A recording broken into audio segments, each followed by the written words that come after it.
Assalamualaikum. Hari ni ada sebiji Lancer Sportback 2.4. So isu dia Lancer Sportback 2.4 ni dia lepas dia tukar downpipe buang catalytic converter tu, dia ada check light lah. So dia datang sini nak remap dan settlekan masalah check light. Yang ni original 2.4 4B12 CVT lah. Kita tengok bontot dia tu. Bontot dia Sportback. Masalah dia yang tu lah. Dia nak remap dan nak settlekan masalah check light. So kita tengok kereta dia agak clean lah. Aku minat lah. Body ni aku minat juga ni. Tapi yang penting kena ada power juga. Kalau ada turbo lagi cantik. So original dia tak ada turbo lah. Dia 2.4 4B12 2.4 NA lah. Original. So yang mana yang selalu convert masuk 2.4, kebanyakan enjin yang ni lah. Daripada Inspira 1.8 masuk 2.4 pakai enjin ni.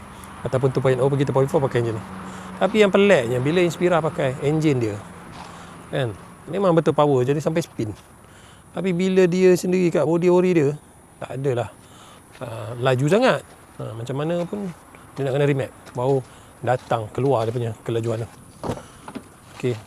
So orang yang mana nak tune Lancer Inspira ataupun Evo 10 2.0 1.8, tak kisahlah manual ke CVT, boleh datang ke AFN Performance Sungai Bakap, Pulau Pinang.